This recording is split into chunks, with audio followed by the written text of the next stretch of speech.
Pas latihan kadang lihat inilah, kadang lihat itulah di latihan. Kadang suka ada kepala jatuh lah pas warga ngasih wejangan. Apa benar mas gitu mas? Mengganggu, tapi kayaknya dia senang sama aku. Jadi ceritanya sampean itu disukai makhluk gaib mas ya? Ya benar. Luar biasa. Sampai suka makhluk gaibnya. Apalagi manusia normalnya ini mas. Oh, tambah suka itu.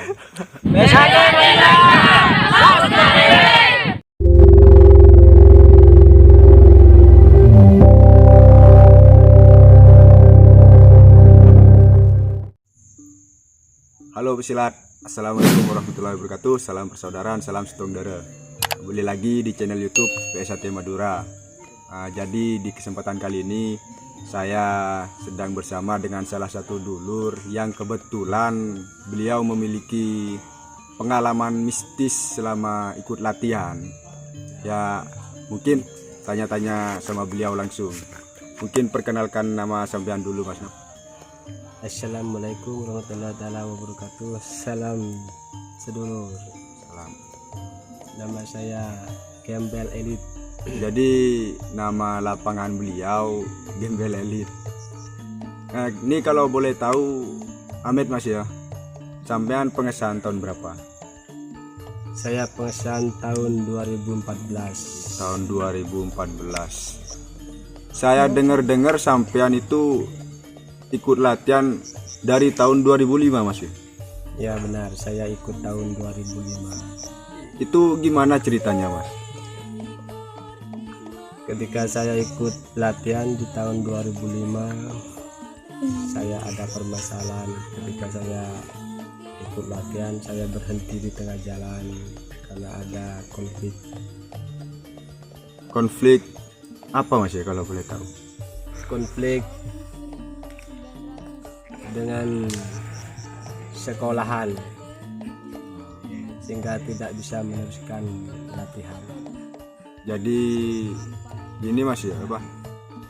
Ketika sampean dulu ikut latihan terus berhenti gara-gara kalau ke sekolah sering telat gitu mas ya? Ya benar. Ya emang gitu silat. Jadi kalau ikut latihan itu emang harus siap telat lah kalau sekolah. Ya kalau bisa jangan sampai telat.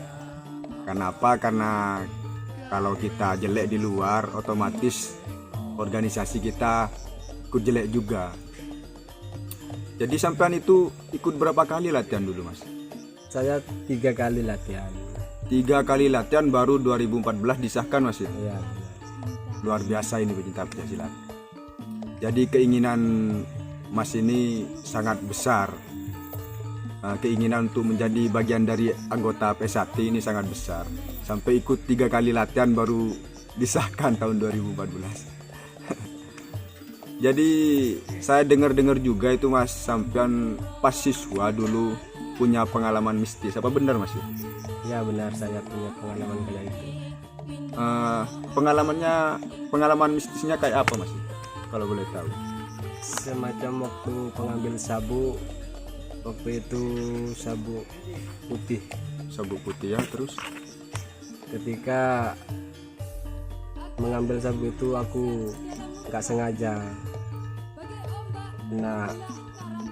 Kena nyenggol lah istilahnya mas ya? kena nyenggol. Terus gimana itu mas?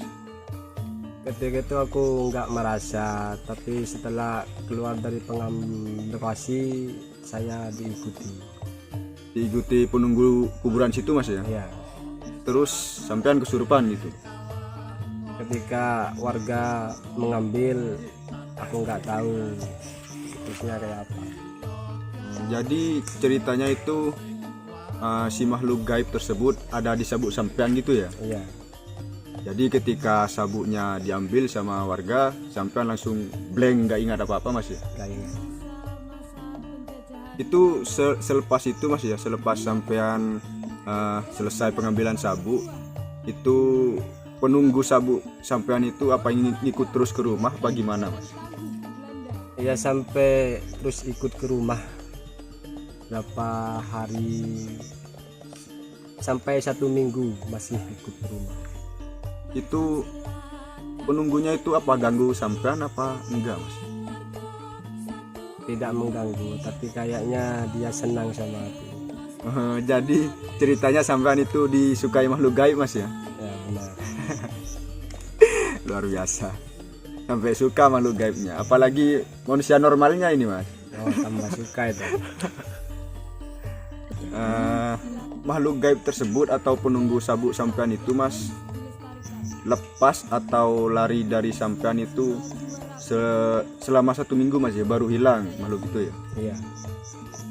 Tapi apa sering muncul selama lebih 1 minggu itu, apa udah blank hilang semua? Sering muncul ketika malam Jumat. Jadi pas malam Jumat kayak sekarang ini pencinta silat. Iya. Sering muncul, ini nggak tahu muncul apa enggak ini. Gimana mas, muncul apa enggak ini? Kayaknya nggak ada. Jadi ketika beliau ini kesurupan, beliau mata batinnya terbuka, bisa melihat makhluk-makhluk gaib ya mas ya. Ya. Terus sekarang apa masih bisa ngelihat apa gimana mas? Nggak bisa sekarang, tapi kalau dibuka insya Allah bisa. Jadi sekarang wes ketutup mas ya. Ya. Mungkin ada cara-cara tertentu mas untuk lepas dari makhluk gaib. Mungkin bisa share ke dulur-dulur yang nonton, berbagi pengalaman lah, siapa tahu di luar sana ada yang mengalami kejadian seperti sampean. Terus cara mengatasinya bagaimana, mungkin bisa berbagi pengalaman mas. Buat dulur-dulur di senusantara,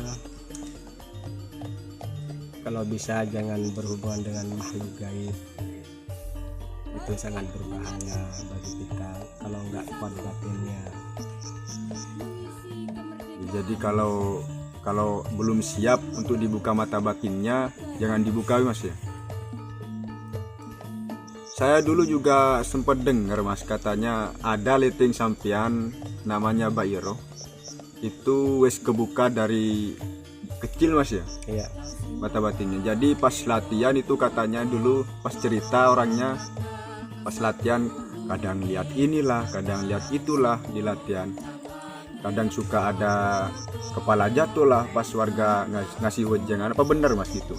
Benar, emang waktu letting aku namanya Mbak Iro itu dari kecil dia emang indigo. Tapi Mbak Iro pas lihat gitu-gituan nggak cerita mas ya, takut lettingnya takut ya? Ya emang benar. Luar biasa Mbak Iro ini. Jadi Mbak Iro ini ketika latihan sering lihat makhluk-makhluk gaib, tapi Mbak Iro ini nggak mau cerita sama lettingnya, takutnya lettingnya itu takut. Jadi ceritanya pas wes latihan wes bubar baru cerita, oh tadi saya lihat ini, saya lihat ini. Jadi nggak cerita pas latihan. Luar biasa Mbak Iro ini. Saya juga sempat dengar ini mas, katanya sampean dikasih barang sama penunggu sabuk sampean yang pas waktu sampean kesurupan. Apa benar mas? Ya benar, ketika saya bangun tidur nggak sengaja membersihkan tempat tidur, ada sebuah sabuk panjangnya kayak gini, tapi sekarang sudah aku pendam di dalam kamar. Jadi sampean dikasih barang terus sampean pendem di dalam kamarnya mas ya? Ya, Jadi sampean nggak mau megang-megang itulah intinya ya. ya, ya. Jadi ya kembali ke tadi pecinta pencaksilat, kalau belum kuat mental dan batinnya, jangan dululah berurusan sama makhluk gaib. Kuatin dulu mental, bersihin hati. Ya kalau udah kuat wes lah buka kalau pengen lihat makhluk-makhluk gaib. Itu mas ya. Ya. Mungkin mau pesan-pesan sama dulur mas tentang cerita sampean apa gitu. Cukup itu aja mas. Itu aja mas. Jadi pesan dari video kali ini, kalau memang ada siswa di latihan yang kesurupan, mungkin pesan dari saya pribadi, sebelum mulai latihan kita doalah sungguh-sungguh, kita tawassul supaya makhluk-makhluk penunggu di tempat latihan kita masing-masing gak ganggu kita lah intinya, supaya mereka enak juga, tenang, jadi gak ganggu-ganggu sama kita. Ya mungkin cukup itu saja video kali ini. Kurang lebihnya saya mohon maaf, apabila ada kata-kata yang salah juga saya mohon maaf. Ya namanya sedulur, kalau salah ya dibenarkan, jangan disalah-salahkan. Sekian dari saya. Assalamualaikum warahmatullahi wabarakatuh. Salam persaudaraan, salam setungdere.